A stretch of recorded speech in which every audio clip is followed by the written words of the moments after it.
I was born a hunter. And it's always been in my DNA to hunt for my survival, both physically and spiritually.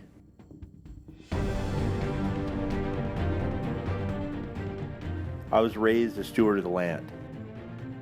I feel responsible to give back more than I take, to manage the resources that I love so much.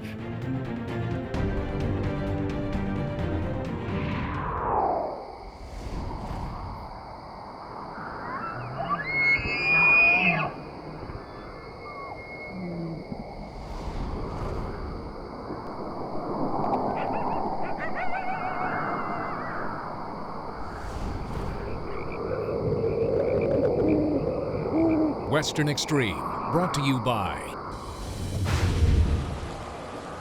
Bowtech. Refuse to follow. Can-Am. The facts say a lot, but the ride says it all. Shell Rotella.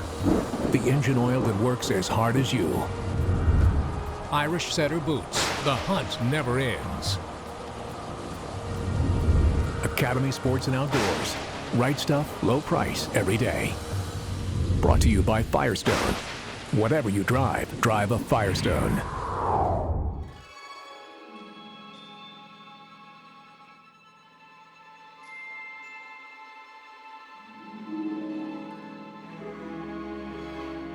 It is said that an average adult cougar will take down 24 deer per year to sustain itself and survive. Think about it. That's 24 tags that will go unfilled by hunters.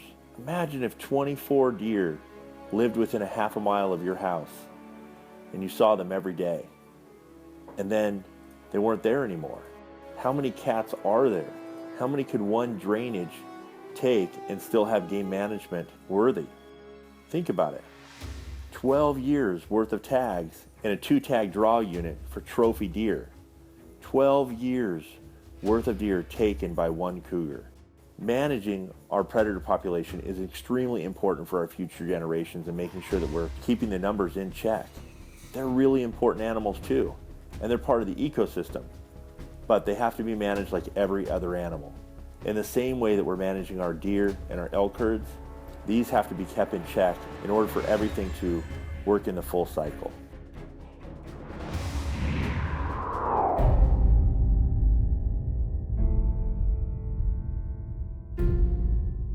I've really thought about my own ethics and what I see fit. I really love being part of the game management program, being able to hunt these mountain lions every year.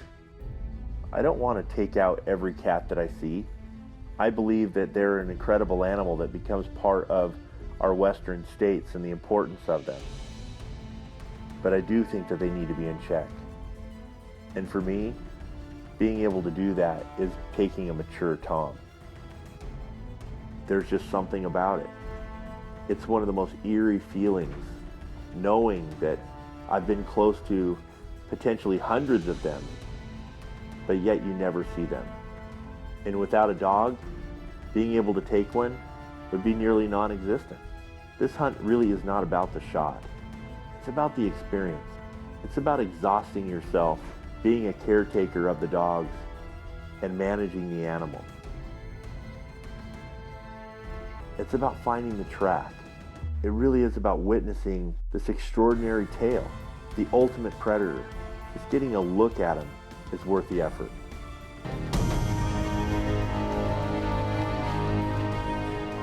Way before the hunt can start, you have to be able to find the track. For me, in many ways, this is one of the most difficult things that you have to do. We're not just looking for a lion track, we're looking for a big Tom track. Snow conditions have everything to do with it.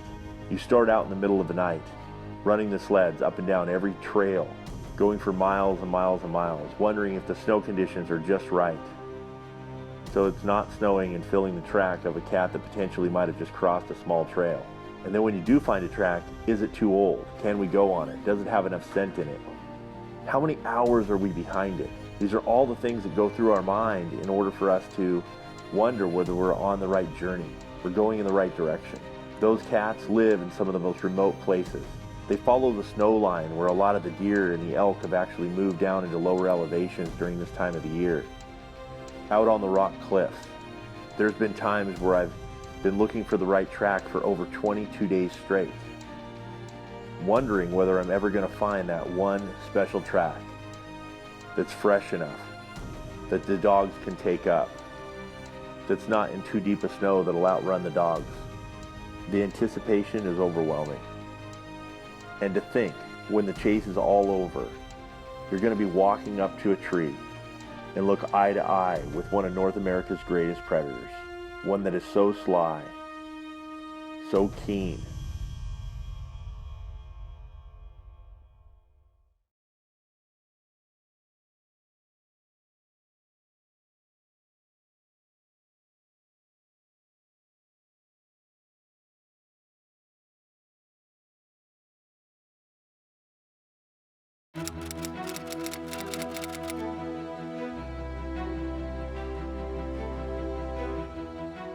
The very first time that I ever got to hunt, I think my dad had a big influence, my grandfather. I feel the responsibilities to give back way more than I take. To become part of managing the resource that I love so much. I love to share the things that I've learned and help others to understand what it's like to be outside, to be in wild places, to feel what it's like to be part of something bigger than yourself. I was really taught to be a predator. I learned the art of stealth, concealment, trying everything I possibly could do to hone my skills, to become deadly accurate. I feel like I've worked my entire life trying to really improve my skills and my ability to take game ethically, cleanly, with purpose.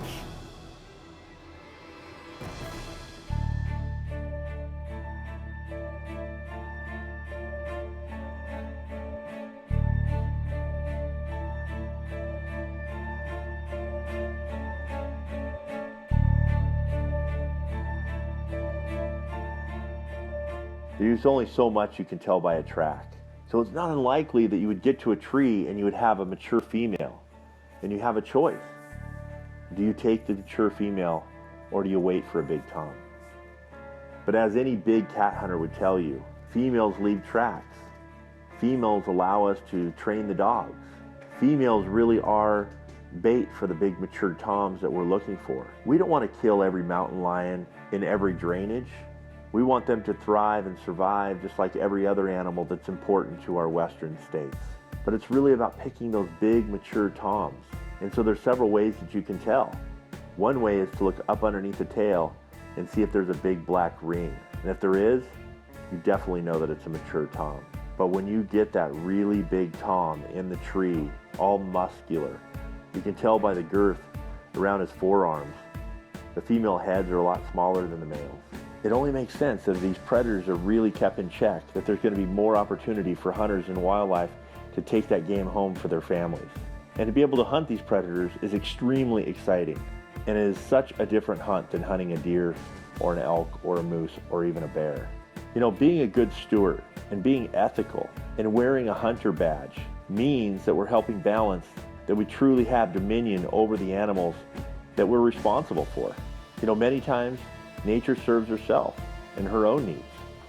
Other times it's up to us to help in conditions and populations flourish. Hunters are truly the greatest conservationists in the world. When a hunter puts value on an animal, there are more of them. We take care of them. There's money and management processes in place in order for us to have a striving population of animals.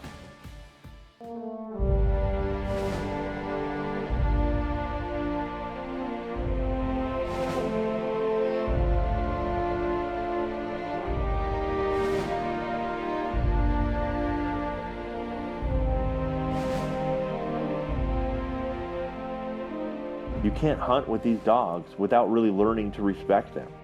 They are single-minded in achieving one goal. They're incredibly tough and brave. That dog really does possess a mind, a body, a spirit, and a nose. And he has skills that I don't possess. There's no way that I could do what that dog does. They're an integral part in order for us to be able to manage these animals.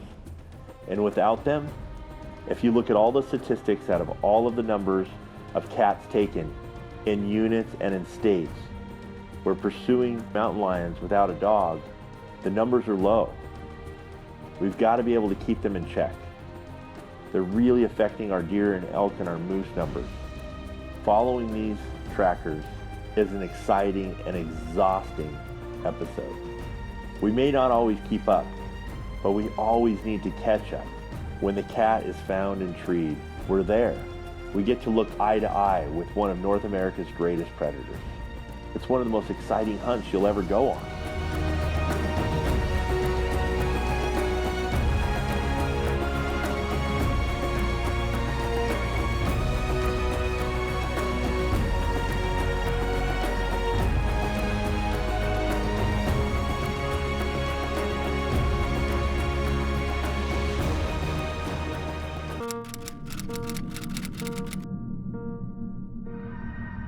You know, I think a lot about us sportsmen and how we really need to connect together. I've thought about it a lot. I've read a lot of blogs online. I've heard a lot of stories. I've been in camp with a lot of hunters over the years. And I really believe that we need to unite, that we need to stand tall, that we need to spend more time listening to each other, more time realizing that we're all on the same team. The last time I heard something negative about our sport, it wasn't from a vegan or a vegetarian or an anti or part of the PETA group. It came from one fellow hunter complaining about another hunter or a method of hunting, whether or not it's ethical or not ethical to hunt with a dog, or bears over bait, or a rifle hunter versus a crossbow hunter, or a bow hunter with a high compound versus a traditional recurvist. It doesn't matter the method. We all have one deer tag. As long as we're enjoying it with family and friends and we're passing on the tradition and we're spending our time and our money and our resources in the outdoors and we're sharing our voice with others, our next generation, the people that are growing up, the method of hunting becomes the smallest part. If it's legal and it's ethical, then I believe in it. I'll stand toe to toe with my brother. He may see it a little bit different than I do, but we're all after the same goal. We all need to be good stewards of the earth, show and teach respect of our resources, and stand with one another to protect our heritage. And that is what Western Extreme is all about.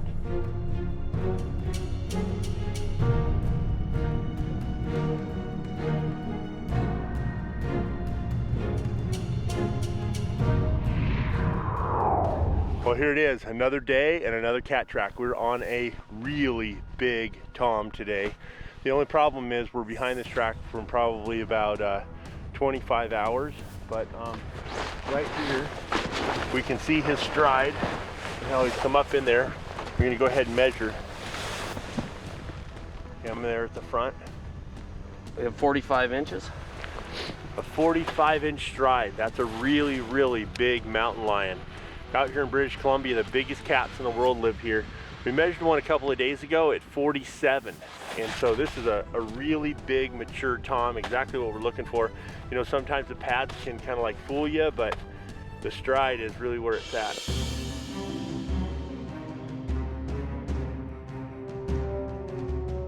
This is it. Team Western Extreme has found what we came to BC for. A monster cat. I cannot wait to see the cat in this tree. I'm telling you, his head is going to be like big. Denver. We got Team Dog. We're in. The key to the whole thing is really finding a fresh track. We found one, leading away from a fresh elk kill. This is our starting point, our entry into the epic chase. This is what a cougar dog and its owner lives for. The thrill of the chase, the action, the stories, the adventure, the epic journey, exhausting yourself, using your mind in order to work out that track. And then you have to realize that you're responsible for all of those dogs, getting them back safely, making sure that all of them are accounted for. I can't tell you how many times we've had to spend the night. We went all night long making sure that we were collecting those dogs. Well guys, the dogs are pretty fired up. Most likely they can see the cat in the tree and down off the end of this cliff, but there's so much echo in here. It's a good thing we have the GPS that's gonna send us here, but this cat went a long ways. When I finally get to the tree, all of these thoughts run through my mind. How I've prepared for this moment. The hours that I've spent practicing my skills with a bow. The things that I've learned. The effort that I put into the overall hunt. The highs and the lows. Embracing the fact that I only have one shot. But the shot was the easy part. It's not the big part of the hunt. It's the challenge that makes me strive for the perfection in all that I do. The anticipation and the time of preparing, making any hunt more personal, more enjoyable.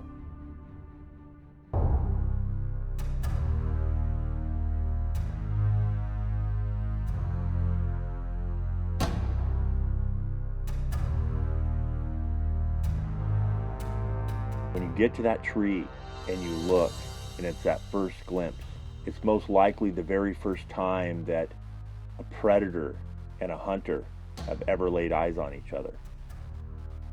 And without this experience with a dog, we would never see one.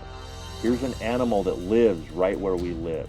They hunt right where we hunt, but yet we never see them. Being around a mountain lion can be eerie. They stare you down. They're extremely calm. You can tell that they're intelligent and they think about every move.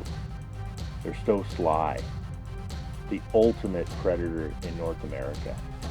This is one of the coolest experiences I've ever had in my life.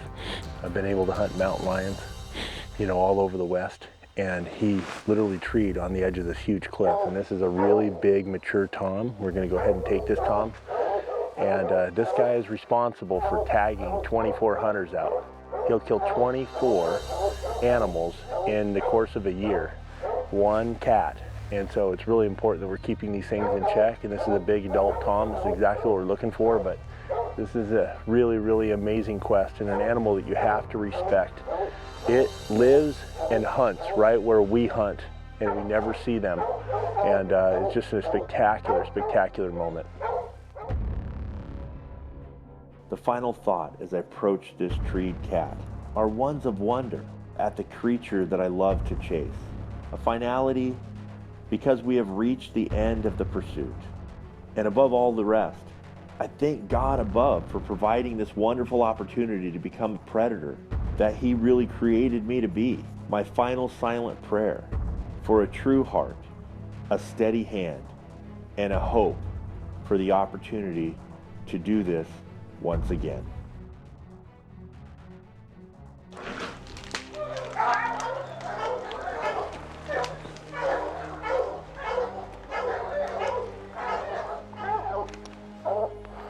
Well guys, what a successful hunt.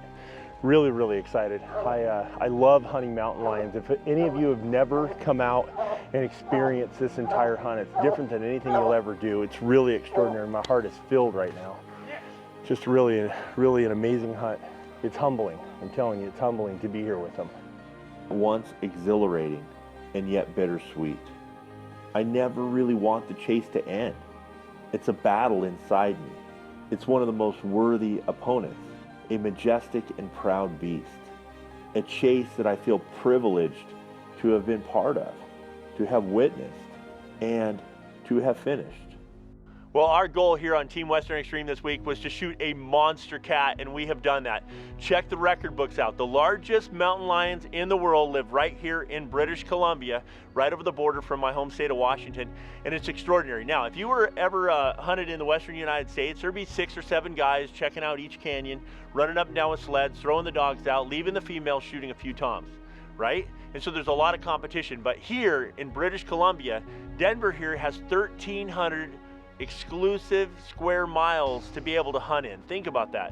So we've got a lot of territory to be able to have that, and including the largest moose population in all of British Columbia, and a big number of deer that come down in the winter range that you can actually hunt. So if you've ever looked for a moose hunt Are you looking for the ultimate cat hunt? I'm telling you guys, this is our 6th cat that we have treed in 9 days. I mean, think about that. Every day we found a track or multiple ones, and just about every day we threw the dogs down and caught a cat and brought it to you here on Western Extreme, and then we finished it up with a gigantic tom.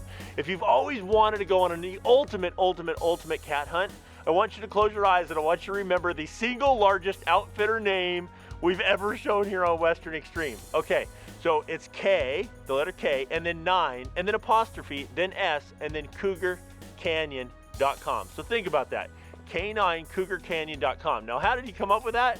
This guy has 7 kids, and then him and his wife, and he loves dogs, right?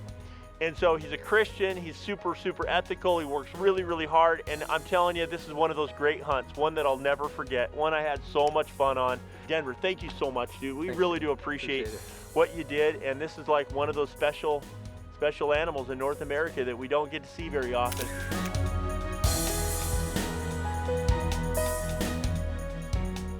Western Extreme, brought to you by Bowtech. Refuse to follow. Can-Am. The facts say a lot, but the ride says it all. Shell Rotella. The engine oil that works as hard as you.